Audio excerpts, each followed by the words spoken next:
एक साहूकार और उसकी बेटी घूमने जाते हैं और घूमते घूमते जंगल में आगे निकल जाते हैं। थक के एक जगह बैठ जाते हैं। तभी बेटी कहती है, पिताजी मुझे प्यास लगी है। पिताजी ने इधर उधर देखा और कहा, सामने देखो वो महल जैसा घर है, वहां एक कुआं दिख रहा है, जाओ और पानी पी लो। बेटी उठी और पानी पीने चली गई। पानी पी के आ ही रही थी कि जैसे ही दरवाजे के पास पहुंचने वाली थी, वो बड़ा सा दरवाजा बंद हो गया।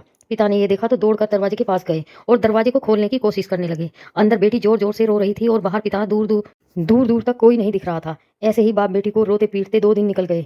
पिता ने बेटी को खूब आवाजें दी, लेकिन अब वो कोई जवाब नहीं दे रही थी। पिता को लगा शायद वो भूख प्यास और डर से मर चुकी है। रोते पीटते पिता वहां से चले गए। बेटी अंदर से बेहोश पड़ी थी। पिता के जाने के बाद बेटी को अपने आप होश आ गया। उसने पिता को खूब आवाज लगाई, लेकिन जब वो नहीं बोले तो लड़की समझ गई पिता थक हार के चले गए हैं। अब लड़की क्या करे, यही सोचकर वो आगे बढ़ी। उस महल में बहुत सारे कमरे थे। पहला कमरा खोला तो उसमें खाने पीने का सामान था। दूसरे कमरे में कपड़े थे। अलग अलग कमरों में जरूरतों के सभी सामान थे। सातवां कमरा खोला तो उसमें एक बहुत सुंदर लड़का लेटा हुआ था, लेकिन उसके पूरे शरीर पर सुइयां लगी थी। सुइयों से बिंधा हुआ था। पहले तो लड़की डरी, लेकिन जल्दी ही उसने खुद पे काबू पा लिया और वो लगी उसके पास बैठ के उसके शरीर से सुइयां निकालने। उसे निकालते निकालते कई दिन गुजर गए। भूख प्यास से उसका बुरा हाल था। सभी सुइयां निकल चुकी थी, बस लड़के के सर में कुछ सुइयां बची थी। लड़की ने सोचा पहले कुछ खा पी लेती हूँ, नहा धो के, सामान तो घर में था ही। लड़की ने नहा धो के खाना बनाया और बाल सुखाने छत पे चली गई। उसी वक्त एक लड़की की आवाज आई। वो शोर मचाकर चूड़ियां कंगन पहुंची और बहुत सी चीजें बेच रही थी।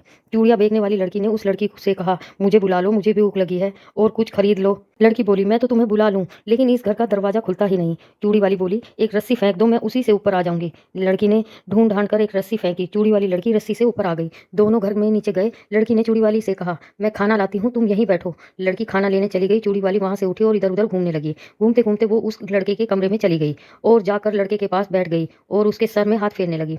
उसने लड़के के सर से एक दो सुइयां बची थी, वो निकाल दी। चूड़ी वाली लड़की ने लड़के को होश आ गया। उसने चूड़ी वाली लड़की से पूछा, तुम कौन हो? लड़की बड़ी चालाक थी। उसने कहा, तुम्हारा सारा शरीर सुइयों से बिंधा पड़ा था, मैंने सारी सुइयां निकाली, तब तुम जाके होश में आए हो, और मैं तुम्हारी बीवी हूँ। इतने में वो लड़की खाना लेकर आ गई। लड़के ने पूछा, ये कौन है? चूड़ी वाली बोली, ये नौकरानी है। लड़की चुप खड़ी रही, कुछ नहीं बोली। लड़के ने पूछा, क्या नाम है तुम्हारा? लड़की बोली, सोना। वो लड़का एक राजकुमार था। लड़के ने चूड़ी वाली लड़की से पूछा, मैं तुम्हारा नाम भूल गया हूँ, क्या नाम है तुम्हारा? पुष्पा। लड़की ने बताया। राजकुमार और पुष्पा कमरे में चले गए। सोना घर का सारा काम देखती थी और पुष्पा रानियों की तरह रहती थी, लेकिन सोना कभी कुछ नहीं बोलती थी। एक दिन राजकुमार ने कहा, मैं बाहर घूमने जा रहा हूँ, तुम लोग बताओ तुम्हें क्या चाहिए? पुष्पा ने कहा, मुझे पहुंची कंठी लहंगा चाहिए। राजकुमार ने सोना से पूछा, तुम्हें क्या चाहिए? सोना ने कहा, वैसे तो मुझे कुछ नहीं चाहिए, लेकिन अगर आप फिर भी कुछ लाना चाहते हैं तो सुन बोल दे गुड़िया, ले आना। राजकुमार सोचने लगा, कैसी पसंद है इस पुष्पा की, जैसे कोई बंजारन हो, और कैसी पसंद है इस सोना की, जैसे कितने बड़े घर में पली हो। राजकुमार ने पुष्पा की पसंद की सारी चीजें ली और सोना की गुड़िया ढूंढने लगा। सभी दुकानों पे पूछ ली, लेकिन गुड़िया कहीं नहीं मिली। तभी एक दुकान वाला बोला, आपको ये गुड़िया कहीं नहीं मिलेगी। अगर आपको इतनी ही जरूरी है तो पास ही एक सेठ की हवेली है, उनके घर में ये गुड़िया मिल सकती है। उनकी एक बेटी थी जो अब नहीं रही, उसकी है ये गुड़िया। राजकुमार उस हवेली पर गया और गुड़िया के लिए पूछने लगा। हवेली की मालकिन बोली, हाँ बेटा, गुड़िया ले जाओ, अब मेरी बेटी तो रही नहीं, मैं इस गुड़िया का क्या करूंगी? राजकुमार अपने घर आ गया। घर आकर पुष्पा की चीजें उसे दे दी और सोना की गुड़िया उसे दे दी। रात होने पर राजकुमार और पुष्पा अपने कमरे में सो गए। सोना अपने कमरे में उस गुड़िया से बात करने लगी। वो गुड़िया को सब बातें बताने लगी, जो उसके साथ हुआ था, कैसे वो इस महल में फंसी, कैसे राजकुमार की सुइयां निकाली और कैसे पुष्पा ने राजकुमार से झूठ बोला। जब ये सारी बातें गुड़िया को बता रही थी, राजकुमार सुन रहा था।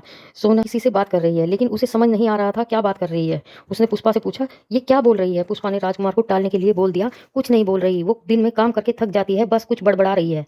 पुष्पा सोना को कुछ इसलिए नहीं बोलती थी कि कहीं वो सच ना बोल दे। अब सोना सोना रोज उन लोगों के सोने के बाद सुन बोल दे गुड़िया से आप बीती बताती थी।